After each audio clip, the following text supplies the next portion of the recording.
오직 예수뿐이네. 그 신계획 다 볼 수도 없고 작은 고난에 지쳐도 주께 묶인 나의 모든 삶 버티고 견디게 하시네.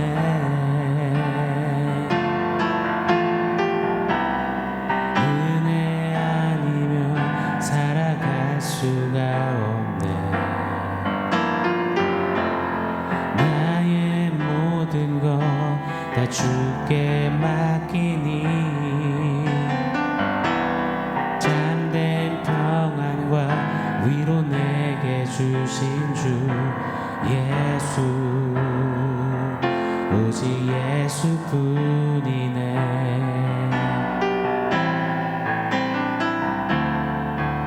오직 예수뿐이네.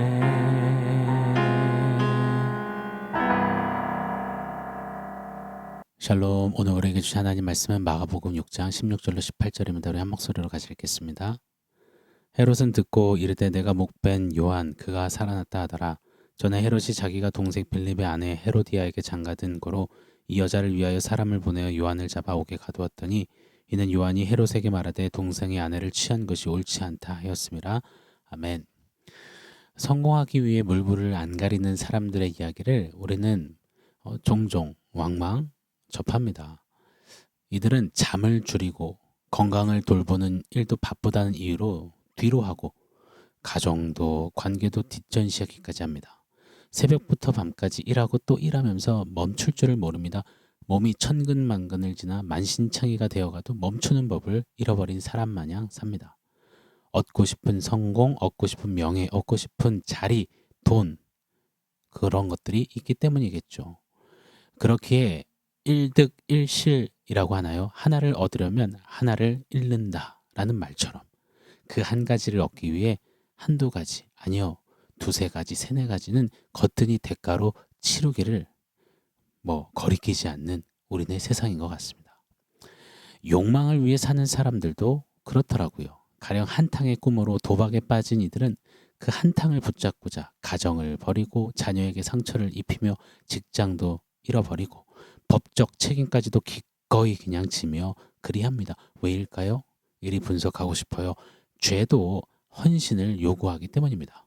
죄도 대가 지불을 명하기 때문입니다. 전 세계가 마약으로 골치를 썩습니다. 이야기를 들어보니 마약 조직이 운영되는 것을 보면 굉장히 체계적이라고 해요. 이들은 훈련도 하고 철저한 질서 속에 충성을 바치고 희생과 위험을 기꺼이 감수한다고 합니다. 이 마약 카르텔, 그 조직을 위해 목숨까지도 건다고 하죠. 사랑하는 여러분, 세상 나라도 자기 욕망과 자기 왕국을 위해 이렇게 대가를 요구하고 세상 사람들은 기꺼이 대가를 치르더라고요. 자, 그렇다면 하물며요. 하나님 나라 된 우리는 하나님 나라를 위해서 무엇을 드리고 있는지, 무슨 대가를 치르고 있는지, 대가를 치를 수 있는지, 대가를 지불할 수 있는지 돌아보기를 원합니다. 자, 오늘 본문을 좀 보시자고요. 어제 말씀에 제자들이 보냄을 받아 나간 자리에서 예수의 이름이 드러났습니다. 예수 이름이 흔드셨어요. 그때 세상은 두려워 떠는 것을 보았습니다. 그때 두려워 떨었던 그 헤롯의 악행을 오늘 본문이 까발리듯 기록하고 있습니다. 오늘 17절이죠. 제가 한번 읽어드릴게요. 전에 헤롯이 자기가 동생 빌립의 아내 헤로디아에게 장가든 고로 이 여자를 위하여 사람을 보내어 요한을 잡아 옥에 가두었으니. 아멘. 여기서 말하는 헤롯은 헤롯 안티파스입니다. 아기 예수님을 죽이려 했던 그 헤롯은 헤롯 대왕입니다. 헤롯 더 그레이트라고 하죠. 이 헤롯 대왕의 둘째 아들이 바로 헤롯 안티파스입니다. 이 헤롯 대왕은 이 팔레스틴 전체 지역을 다스렸었는데 그가 죽자 로마는 이것을 몇 등분해서 나눴습니다. 그 세가 커지는 것을 견제하려는 목적이었죠. 그래서 몇 등분한 팔레스틴 지역을 각각 분봉왕을 세워서 제한적으로 할당된 지역을 그 분봉왕들이 다스리게 했습니다. 자, 다시 오늘 본문은 헤롯의 둘째 아들 헤롯 안티파스입니다. 주 4년부터 주 39년까지 그 갈릴리 지역과 베레아 지역을 다스렸던 분봉왕이 바로 오늘 본문의 헤롯 안티파스입니다. 이 아버지 헤롯 대왕에게는 무려 10명의 왕비가 있었습니다.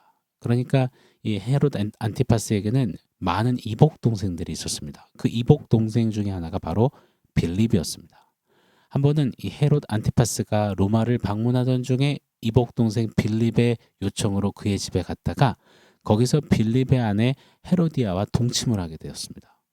그런데 거기서 멈추지 않았어요. 헤롯은 아예 동생의 아내 헤로디아를 뺏어버립니다. 부독독한 일을 저질렀어요. 그리고 자기의 본래 정부이죠. 이 앨리스라는 왕비를 내쳤습니다. 이 파사 앨리스는 나바테아라는 왕국의 공주였거든요. 나바테아 왕국은 유프라테스 강에서 홍해에 이르는 광대한 사막지대를 고대부터 살았던 민족이고 그 넓은 영토에서 진짜 꽤 막강한 왕국으로 성장했던 그런 나라였습니다. 이 어마한 무역로를 통제하면서 이를 통해 큰 부를 축적했거든요. 그런 나바테아의 공주를 지금 헤롯이 내친 겁니다. 그래서 이 분개한 나바테아 왕국은 헤롯과 전쟁을 벌이게 됩니다. 이 전쟁이 상당히 심각했고 헤롯은 큰 고전을 겪게 됩니다. 치르게 되죠. 자, 보십시오. 불의하게 동생의 아내를 빼앗기 위해 본부인을 정실부인을 내쳤습니다. 본부인의 친정 나바테아 왕국과 전쟁까지 힘겨운 그 전쟁까지 치르는 헤롯입니다. 결국 이 일로 인해서 세가 급격하게 약해져서 로마 황제 칼리굴라에서 유배를 보내죠. 처참하게 죽지요. 이처럼 악인도 악한 목적, 그 정욕을 위해, 악한 이득을 위해, 욕망을 위해 엄청난 대가를 기꺼이 치르는 겁니다. 헤롯이 그것을 참 잘 보여주는 겁니다. 무엇보다도 이런 헤롯의 악행을 매섭게 책망하고 있는 오늘 하나님의 사람 세례 요한이죠. 세례 요한의 목까지 베어버리는 헤롯입니다. 이는 세례 요한을 죽였다 정도가 아니라 세례 요한 뒤에 역사하시는 하나님을 버리겠다라는, 나는 내 뜻대로 살겠다, 내 욕정을 위해서는 하나님도 대적 삼겠다라는 엄청난 간이 배 밖으로 나온 악함이었습니다. 자, 18절에 세례 요한이 말하죠. 헤롯에게 말하되 동생의 아내를 취하는 것이 옳지 않다 하였습니다. 자, 하나님 말씀에 의해서 지금 세례 요한이 정확히 책망하는 거예요. 레위기 18장 16절에 의하면 너는 네 형제의 아내의 하체를 범하지 말라. 이는 네 형제의 하체니라. 동생의 아내를 빼앗아 취한 것은 율법에 금하신 하나님께 반하여서는 죄악임을 세례 요한이 단호하게 외친 겁니다.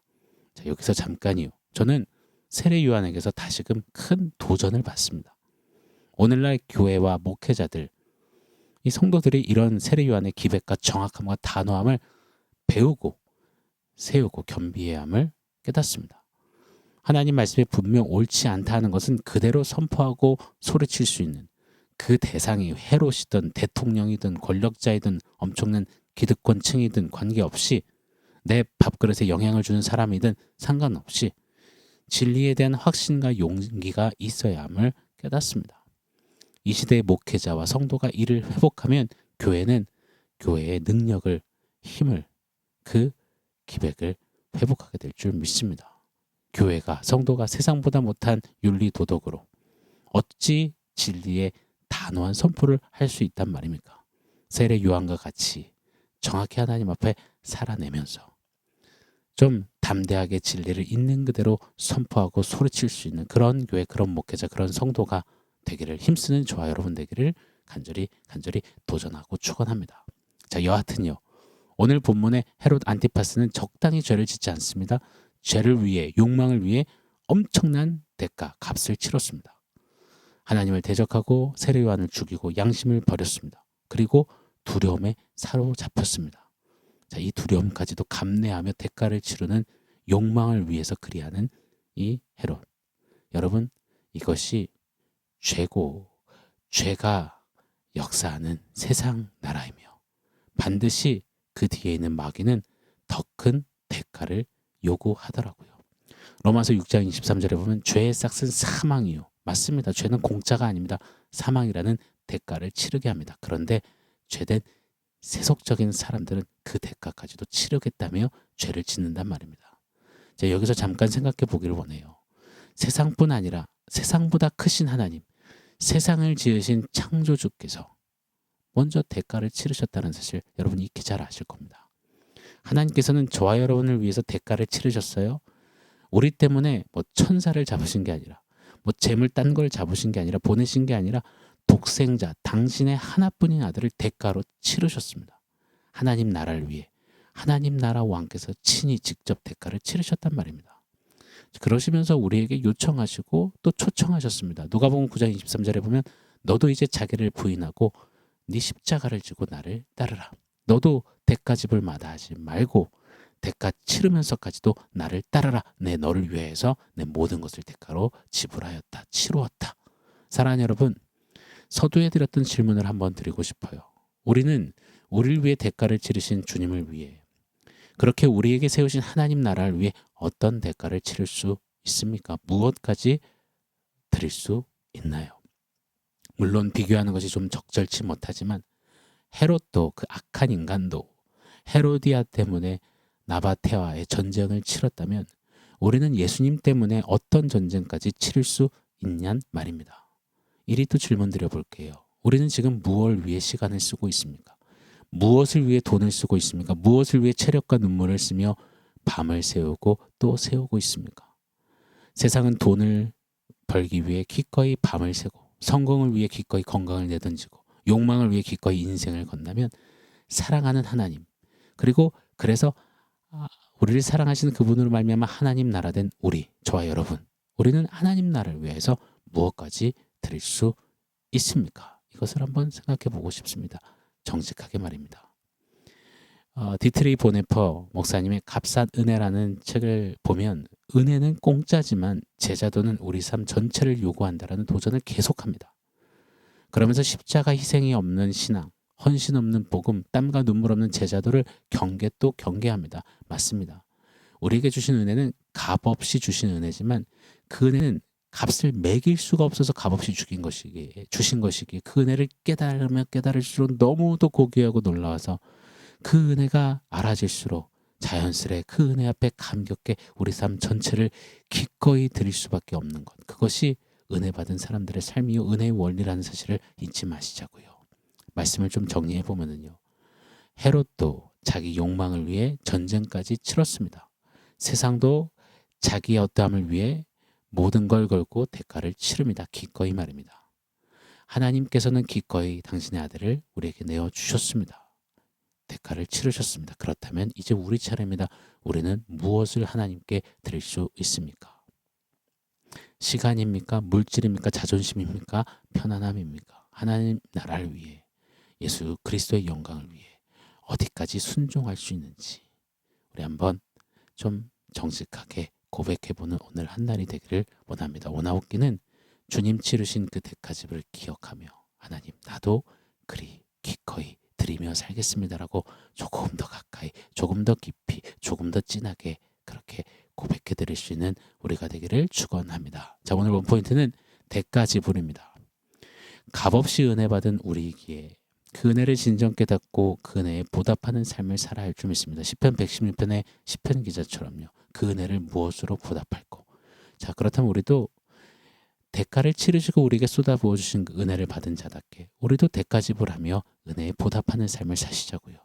우리를 위해 생명을 버리신 예수께 은혜의 주께 말입니다. 찬송가 141장에 보면 웬 말인가 날 위하여 이 찬양의 가사말이 이렇습니다. 늘 울어도 눈물로써 못 갚을 줄 알아. 몸밖에 드릴 것 없어 이 몸 바칩니다.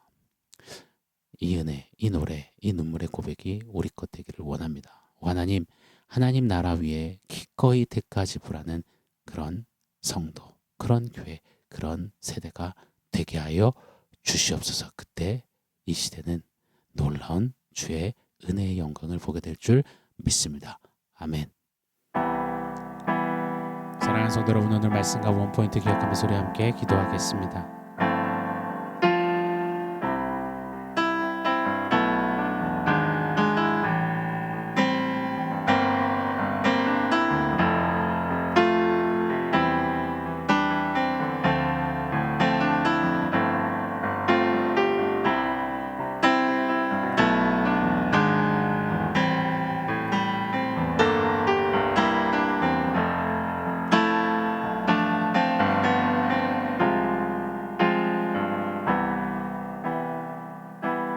하나님, 대가 지불하시며 우리에게 쏟아부어 주신 그 은혜를 기억하며 그 은혜에 보답하며 우리도 주님 위에, 주 나라 영광 위에 기꺼이 대가를 치르며 주님 위에 더욱더 드려지는 삶 살기를 원합니다. 그리할 때 우리 안에 더욱더 진하게 누려지고 고백되어지는 은혜의 이야기가 노래되는 그런 교회, 그런 성도, 그런 우리 모두 되게 하여 주시옵소서. 예수님의 이름으로 기도합니다. 아멘.